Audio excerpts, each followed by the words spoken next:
5,000 years ago, before the Egyptians built the pyramids, a mysterious people created some of the greatest monuments of the ancient world. They were the pagan tribes of ancient Britain, and across 30 centuries, until the coming of the Roman legions, they built villages of sea stone like Skara Brae, massive tombs like Mace Howe, mountains of chalk and earth, including the mysterious Silbury Hill, and the most famous ancient monument in Europe, Stonehenge. They found ingenious ways to transport huge stone blocks hundreds of miles. They devised specialized techniques to mark the passing of the seasons with astonishing accuracy. The pagan tribes lived in a world without writing, so few clues remain as to how they built such extraordinary structures. Yet 50 centuries on, evidence of their achievement is still written on the land. Now, a team of experts will attempt to decode the riddle of these ancient monuments and see them as they looked when they were built, thousands of years ago. Getting into this tomb is difficult, dirty, and uncomfortable. You have to crawl, you have to bow your head in humility and enter a different world. Using state-of-the-art animation and the latest research, the lost world of pagan Britain will be brought back to life.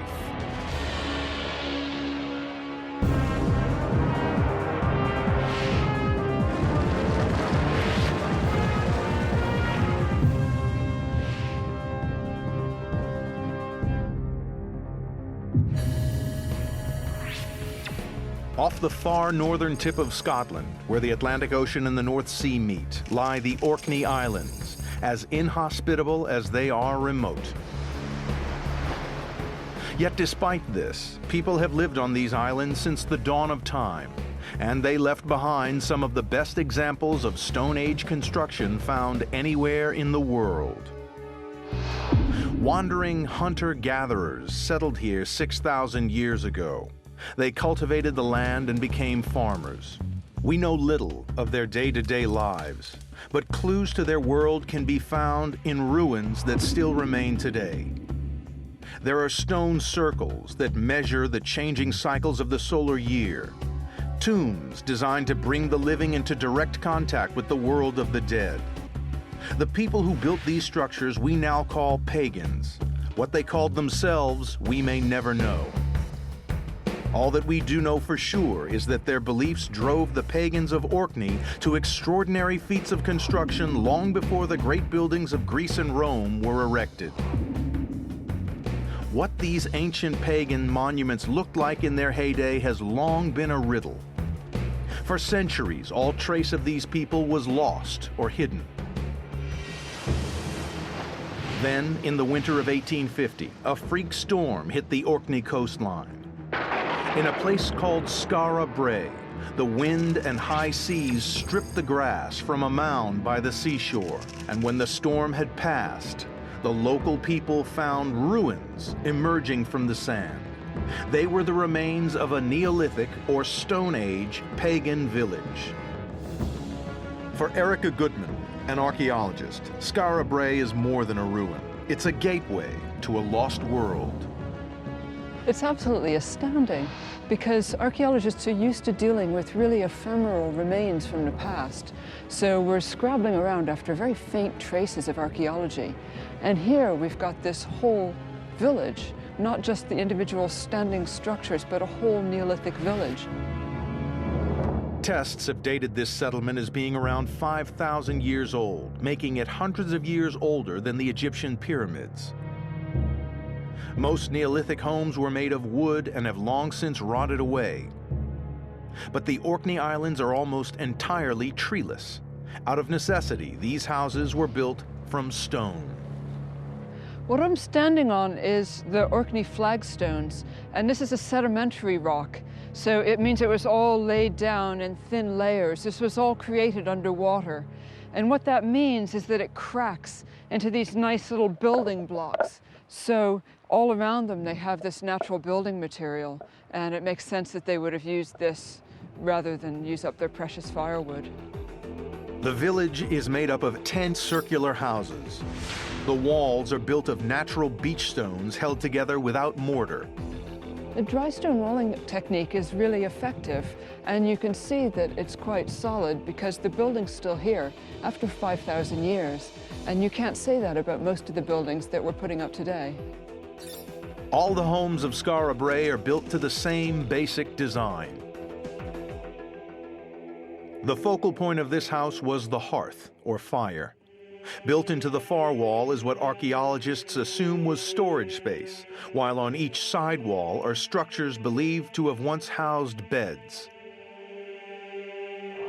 Archaeologists don't know for certain how many people lived in this house at any one time, but believe that it was home to a large, extended family, living in close, rather cramped conditions by modern standards. This was clearly a close-knit community, and the buildings bound the people together. The houses were actually linked by low, narrow passageways covered with stone. It was possible to move from one to another without ever setting foot outside. Historian Ronald Hutton stoops low to enter the village and discover why its inhabitants built this way. There are two really good reasons for having long, narrow, low passages like this approaching Neolithic houses. One is that if you're a guest, it impresses on you you're approaching somebody else's personal space. Alternatively, if you're an attacker, it's pretty forbidding to have to crawl down here with your head stuck out, knowing there are people waiting to behead you or club you at the other end. The most extraordinary thing about these buildings is their location. On first inspection, they appear to have been dug into the ground, but this isn't the case. In fact, the entire village was made by burrowing into what's called a midden heap, a mound of garbage left by previous settlers. Midden is basically prehistoric garbage, and that includes all the waste from the hearth, the ash and charcoal, and all the kitchen waste. And what's important to remember is that they divided up the garbage, so all the muckier stuff is out on the edge of town. That's where they've got the animal dung and human poo and everything. And then here in the middle of the town, they've got the cleaner sorts of material. This extreme form of recycling had huge practical benefits. The reason they used midden material to build their structures is it has good insulation properties, and it also, they mix it with clay, so it helps the structural integrity. It helps hold the building together. These buildings are so well preserved that they offer clues to how the pagans of Orkney originally put them together. But we can see that the wall is coming in like this. They're building it up more and more narrowly. So it might have come to a sort of dome shape on top, but we think it's more likely that there were timber roof struts perhaps, or maybe whalebone, and then they would have had a turf roof perhaps. We can now reveal what the houses of these mysterious pagans looked like when they were built 5,000 years ago. Each follows the same basic design. One room of around 400 square feet. That's around half the size of an average modern New York apartment. A stone dresser lies opposite the doorway with a bed either side and a large fireplace at the center of the room. The walls rise inwards to meet roofing joists covered with turf. Built into a midden heap and connected by covered passageways from the outside, the village would have appeared as a low mound, broken only by the turf-covered roofs of the houses.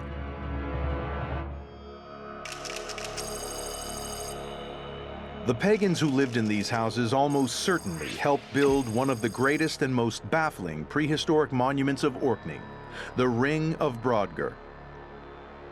An enormous stone circle 7 miles south of Skara Brae, Brodgar belongs to a special class of stone circles known as henges, a ring of stones enclosed within a ditch and earth bank. This is one of the largest henges in the world. To me, the obvious use of a great open space like this is you can put lots of people in it and they can see what's going on.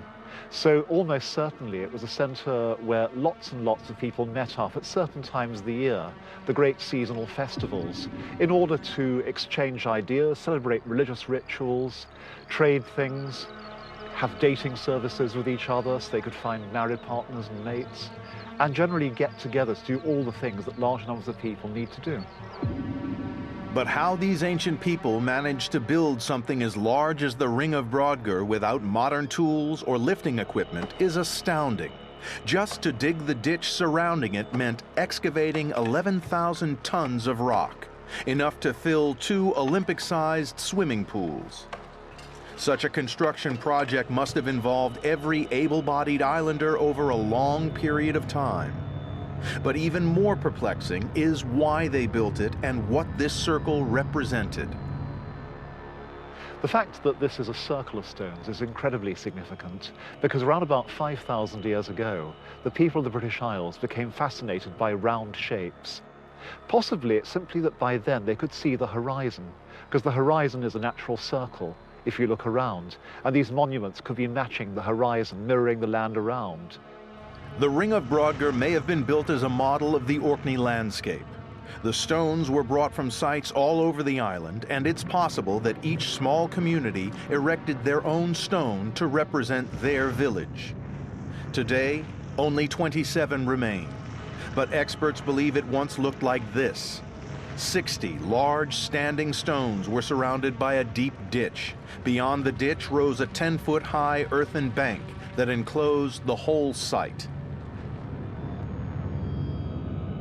The Ring of Brodgar would have sent a powerful message down through the generations that this land belonged forever to the builders and their descendants. And evidence suggests the pagans of Orkney had a very close connection to their dead. The tombs they built were entranceways to a forgotten underworld.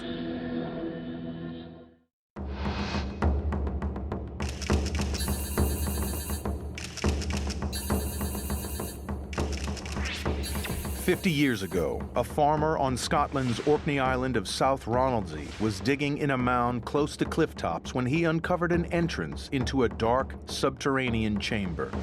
What he found staring back at him was 30 human skulls. When the tomb was excavated, the remains of a staggering 342 people were found, but not one of them was a single, complete skeleton. Someone or something had scattered the remains around the tomb. Trying to figure out what, Ronald Hutton enters the burial chamber. Getting into this tomb is difficult, dirty, and uncomfortable, and that's the way it was designed. You have to crawl, you have to bow your head in humility and enter a different world.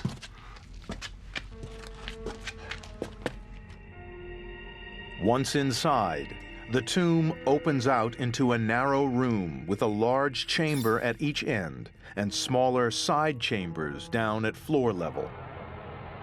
Piles of assorted bones and rows of skulls were found here. Ronald believes it's evidence that the pagans often returned to handle the bones of their ancestors. Probably people would have brought a light, but it seems that they might not have done so, that have collided with the dead in the dark, and at best they'd have had this eerie glow revealing one skull, one long bone after another.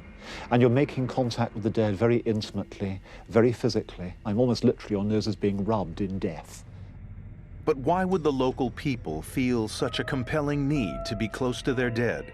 The answer appears to lie in the young age at which so many died. Studies of the bones have revealed that very few of the dead were over 25. Most of the people in this population would be children and adolescents. They'd be desperately reliant upon oral tradition, whispers, tales of what had happened before, to have any sense of continuity, because actual experience, lived history for the people in this tomb is very, very short indeed, which means the power of the dead is all the greater.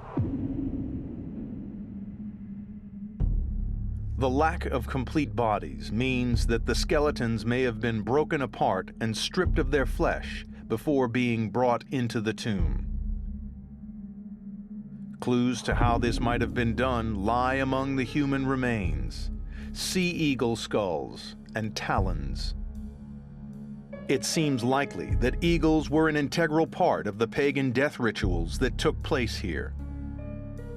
Now this could be that when the bodies were laid out after death, they were picked clean by these huge birds. Certainly, the bones were clean when they were brought into the tomb.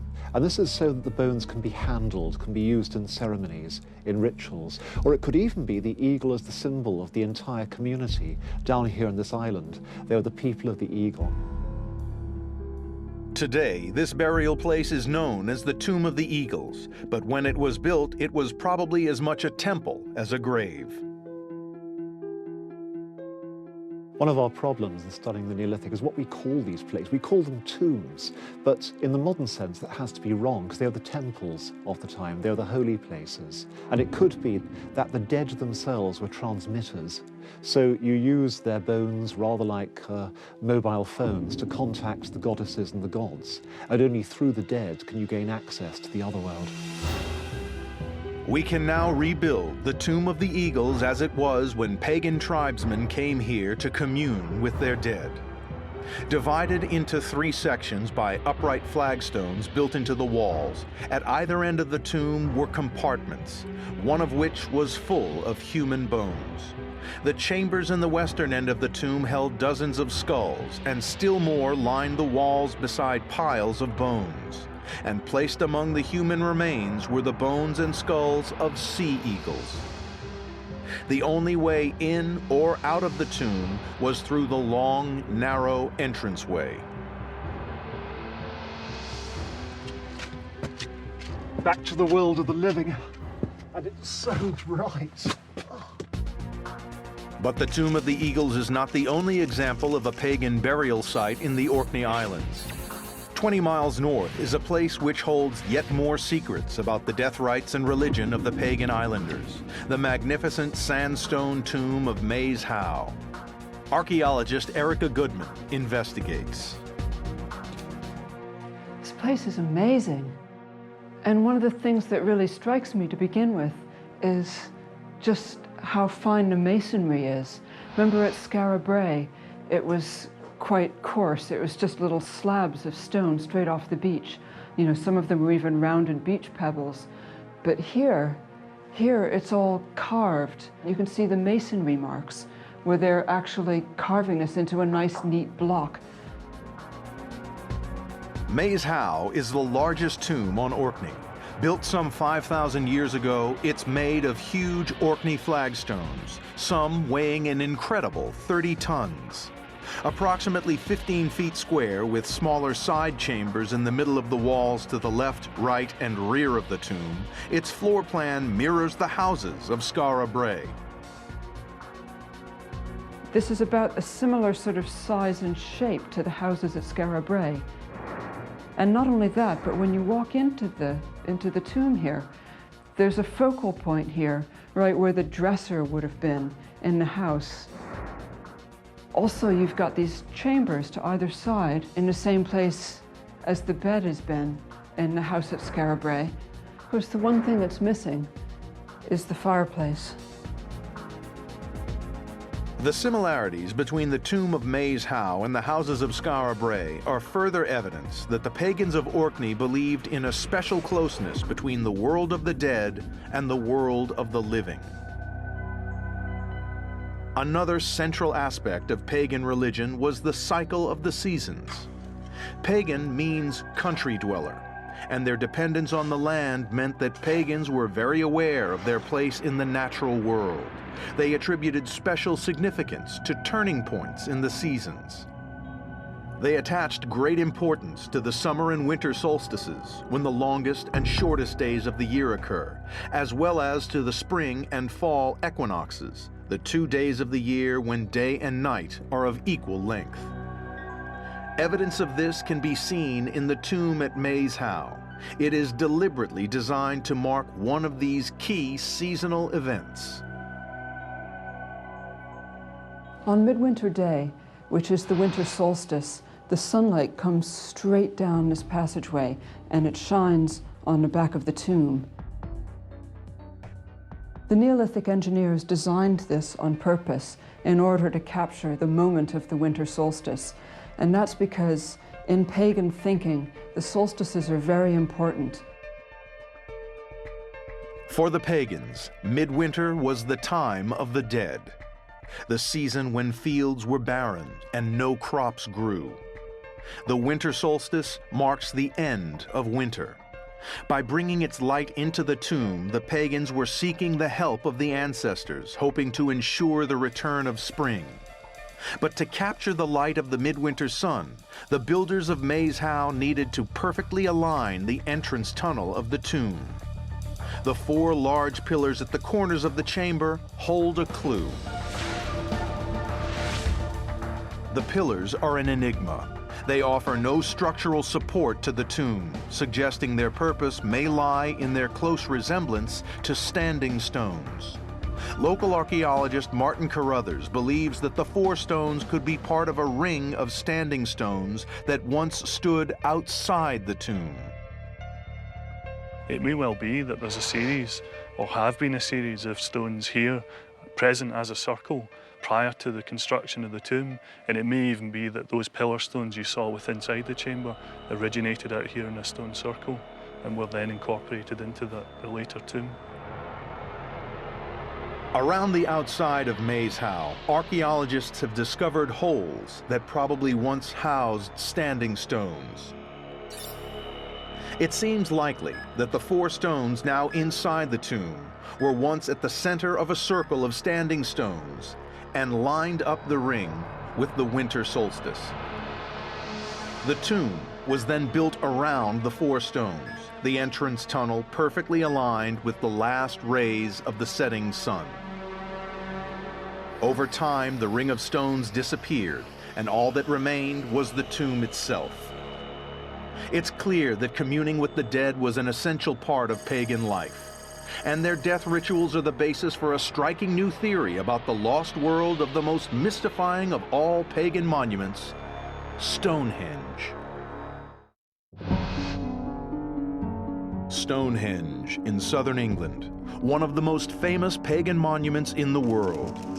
But what it was actually used for has perplexed generations of researchers and sightseers. Now, a team of experts will reveal what Stonehenge looked like at its height and investigate a new theory of why it was built. They want to find out if Stonehenge was part of a much larger, now forgotten, ceremonial complex that formed a gateway to the land of the dead. Archaeologist Erica Goodman has uncovered a first clue, evidence that death rituals were being performed on the site of Stonehenge 5,000 years ago, long before the stones arrived. When you first come to Stonehenge, the first thing you see, obviously, are this magnificent set of stones. But in fact, the earliest feature here, the very first thing to be built, was this little low bank and ditch, and it seems to have a ritual sort of usage. And we know this because in the ends of the ditches we find important little caches of things, like whole cattle skulls or whole pots and things. Many archaeologists believe that the pagans associated cattle skulls like those found in the ditch with death. And excavations at Stonehenge have shown that the site was being used for cremation ceremonies before the stones were raised. The first stones to arrive were the blue stones, brought from the Preseli Hills in Wales, more than 200 miles away. A place which archaeologist Mike Pitts believes held special significance for the pagans. This is really one of the great wonders of the ancient world. I mean, they don't look very big, but there's nowhere, anywhere in the world where people have, with this level of technology and this long ago, have gone so far to bring rocks to a ritual site. We have to imagine that there was something about the place these stones came from that gave them a magic power, significance at this ritual religious location. Now, one of the things that obviously comes to mind is if we look that direction, which is where they came from, which is where Wales is, we're also looking towards the setting sun. So it may be that there's a symbolism involved with the dead and ancestors, and we're looking in the direction of where the ancestors live, where the sun goes at night. Bringing the blue stones from Wales provided Stonehenge with a symbolic link to the world of the dead. And then, 200 years after they arrived, something extraordinary happened. Stonehenge went through a vast rebuilding program. The blue stones were rearranged and surrounded by a protective circle of massive stones called sarsens. Meanwhile, just a few miles away, a near identical henge was being built to the same plan, out of timber. There were now two henges, one of stone, the other of wood. The original wood henge has long since rotted away, but the precise location of its 168 timber posts is now marked by stout pillars of concrete. You've got well over 100 posts, great tall oak stumps. It would almost feel like an artificial forest. The posts themselves are important, so maybe some of them had bark on, maybe some of them were carved, some of them were painted, decorated. They might have had things hanging from them. Using data archaeologists have gathered from the site, it is now possible to recreate Woodhenge as it would have looked to the pagans who worshipped here over 4,000 years ago. The pattern of posts and the size of the circle at Woodhenge bears close resemblance to Stonehenge, and the site is also surrounded by a ditch and a bank. But a major clue to Woodhenge's significance is that the entranceway is aligned with the midsummer sunrise. It's essential, I think, to imagine that there's some symbolic meaning in that. And we have the cattle skull and death associated with the megaliths, and so perhaps the wooden posts are more to do with life. And wood is living and the stone is dead. For the pagans, wood was living and warm, like the flesh-covered body. Stone was cold and hard, like the cold, hard bones of the long dead. It seems likely that Woodhenge stood for life, Stonehenge for death. A ceremonial way links Woodhenge to Stonehenge, and historian Ronald Hutton believes it may once have been used for elaborate funeral processions. The pagans would have set off from Woodhenge in the direction of the rising sun and then traveled along the nearby River Avon en route to Stonehenge.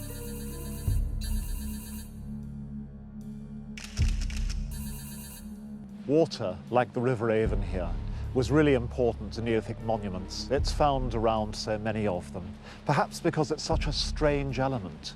It connects people and it separates them. It preserves life and it takes it away. It creates and destroys. And perhaps this essence of death and life is exactly what these monuments were about. The procession followed the river until it reached the avenue, a ceremonial roadway that runs up to Stonehenge. Very little of the avenue survives today, but Ronald believes it may once have been lined by standing stones. We don't know exactly what the processional avenue leading to Stonehenge looked like. It was ploughed out too long ago. But it's just possible it may have looked like this one, not far away, at Avebury. However it did appear, it would have had the function of any processional way in any religion, to enable human beings to pass from a world mostly concerned with human beings to one mostly concerned with the supernatural. Before reaching its destination, the avenue turns sharply to the west, deliberately approaching Stonehenge in the direction of the setting sun. Having started at Woodhenge at sunrise, it seems likely the funeral procession was timed to reach Stonehenge at sunset. And here, the pagan Britons would have celebrated the passing of the newly dead into the world of the ancestors.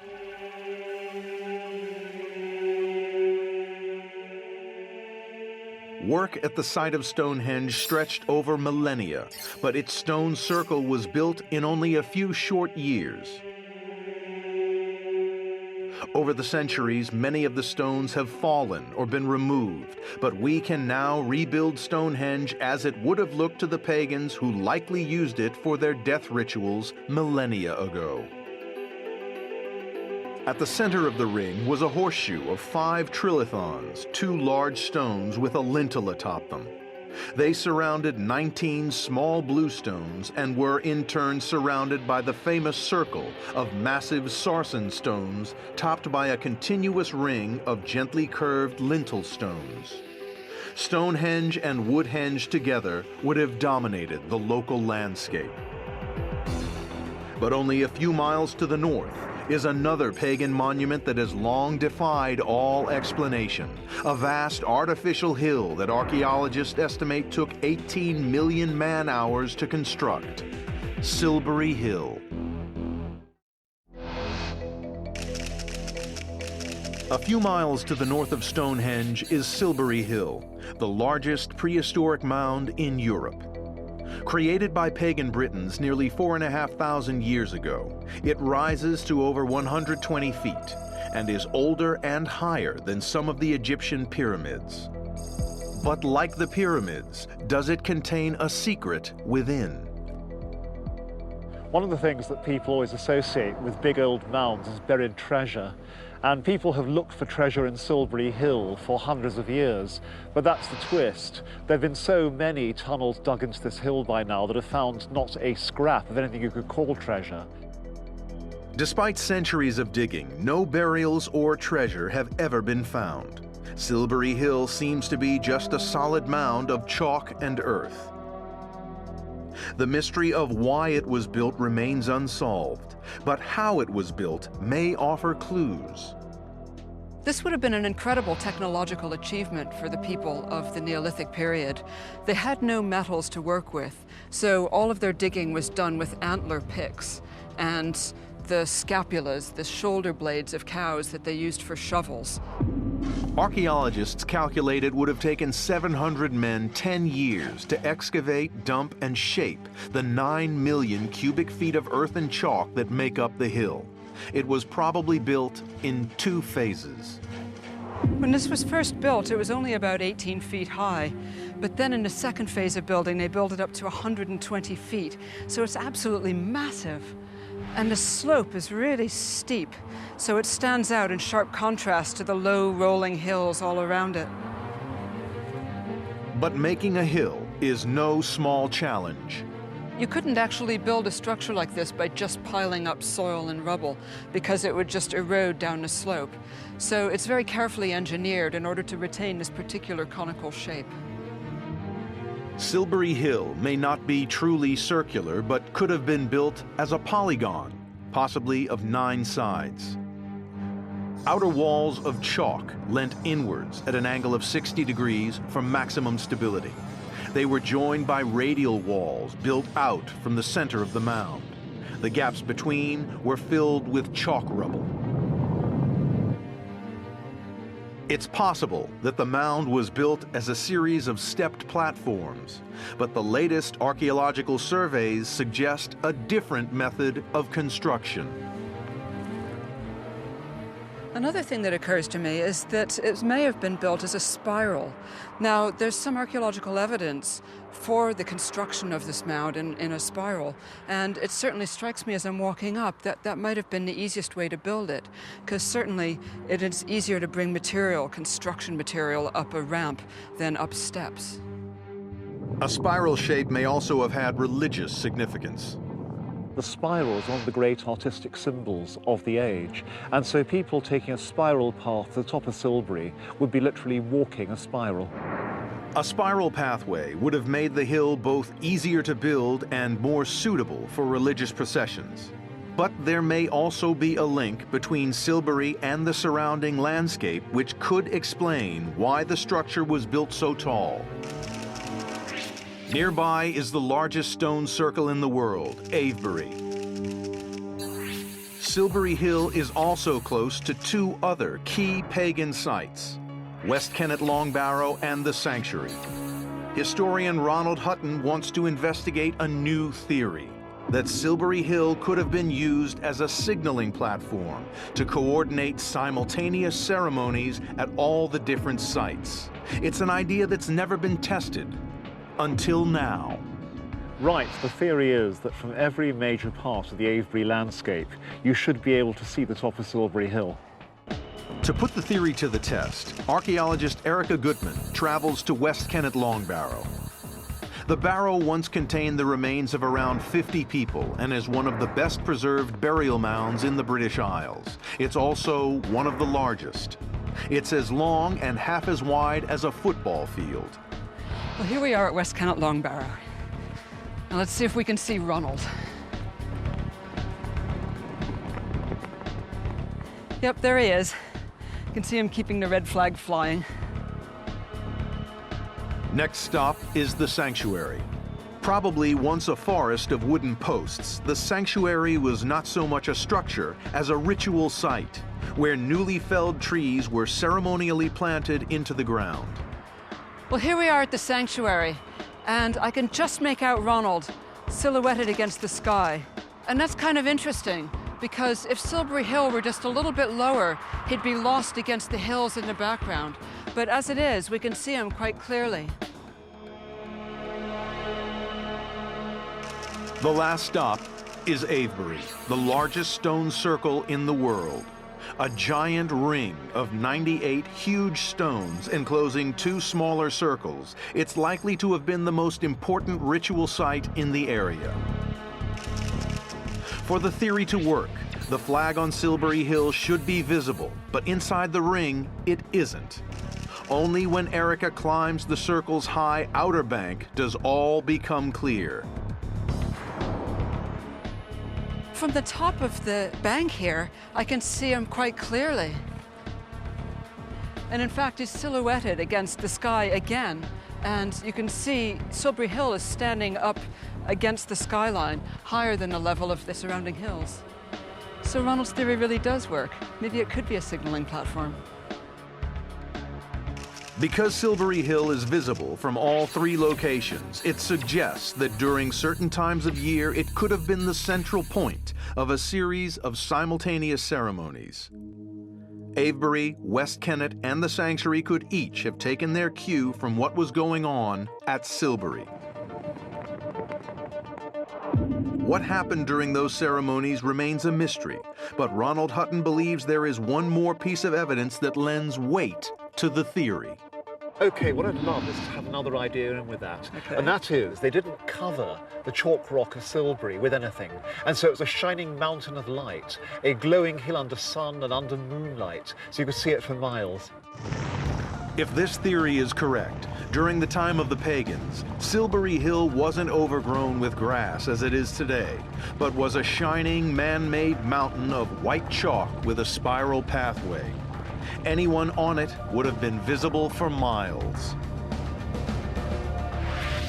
The magnificent mound of Silbury Hill survives as one of the greatest monuments of pagan Britain. But it came from a world that would be lost forever. On the south coast of England lay another hill, the spectacular Maiden Castle. In centuries to come, it would fall to the invading army of Rome and witness the end of the ancient world of pagan Britain. Maiden Castle in southern England is the largest hill fort in Europe. In Manhattan, it would cover 10 city blocks. The defenses of this massive pagan stronghold seemed impregnable, but they were no match for the greatest fighting force in the ancient world, the Roman army. Today, only the eroded earthen ramparts remain. But for thousands of years, Maiden Castle was a military prize, fought over by warring pagan tribes from the time of Stonehenge until the end of the Iron Age, when it fell under the rule of Rome. These earthworks are absolutely massive.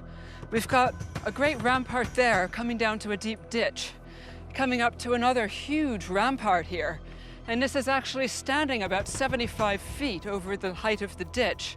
So it's an immense amount of effort would have gone into building this thing, and it would have taken an immense amount of effort to actually charge up this slope if you were attacking the hill fort. Normally, the weakest point of any stronghold is the entrance, but Maiden Castle was designed with a surprise in store for any invaders. We're looking here at the western entrance to the hill fort, And if it looks like a confusing jumble of mounds, well, it would have been even more confusing to any attackers who were approaching the fort. And the idea is that people are led around in this confusing sort of maze. It makes it more difficult for them to attack. We can now bring the defenses of Maiden Castle back to life and discover why it was considered the greatest hill fort in pagan Britain.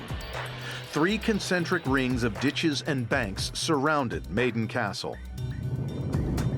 On top of the final bank of chalk and earth stood a wooden palisade. A walkway along the top of the palisade allowed warriors to keep watch and served as a platform for the hill fort's main defense, the stone slingers. 2 watchtowers stood either side of the entrance as added protection against enemies attempting to storm the gate. When the Romans invaded in 43 AD, Maiden Castle was occupied by the Durotriges tribe, who were overlords of much of southwestern England. Miners and iron workers, they were a powerful confederation of tribes and even issued their own coins. But they now faced the most highly trained and fearsome army of the age, an army which possessed a huge technological advantage.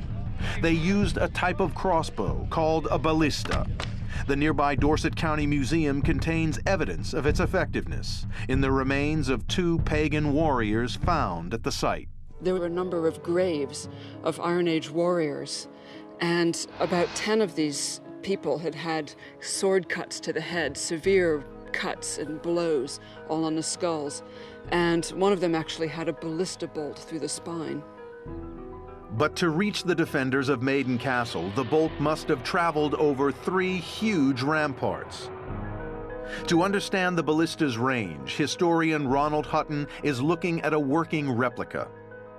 How many of these machines would a Roman legion have packed? Each legion had 60 pieces of artillery, so there would have been 60 of these ranged around the hill fort. Until the end of the Middle Ages, the ballista was the most complicated weapon ever built. In basic terms, the weapon's bowstring is pulled back using a pair of winches and a toothed mechanism called a ratchet, giving it many times more power than simple human muscle. A bolt is then loaded and released.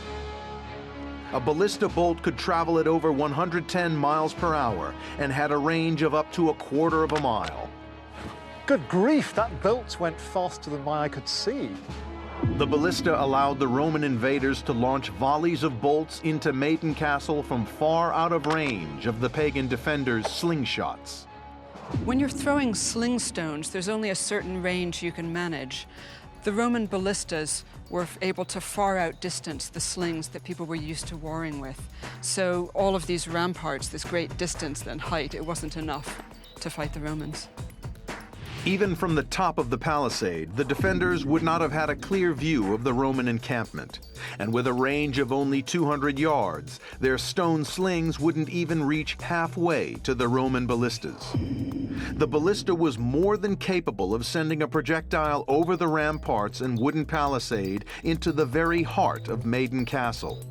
Death for a defender would have arrived literally as a bolt from the blue. By the middle of the 1st century AD, most of the remaining 50 or so hill forts had been conquered by the invading Roman legions.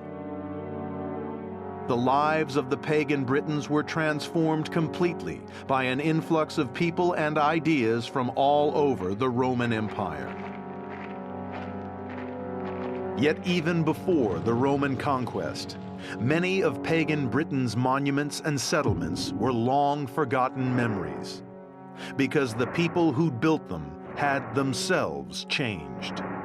The Stone Age village of Skara Brae, the Great Ring of Brodgar, and the Tomb of the Eagles had already been abandoned for many generations. The construction skills that created the summer and winter alignments at Maze How and Woodhenge had been lost as religions had evolved. Even Stonehenge, the greatest of all ancient pagan monuments, would become a traveler's curiosity, an enigma that would enchant and confuse scholars from the Middle Ages on. While the mysterious Silbury Hill and the great hill fort of Maiden Castle would be used by the Romans themselves for their own temples and settlements. As these sites slowly fell into ruin, knowledge of them and what they represented vanished. We are only now, many centuries later, rediscovering these lost worlds.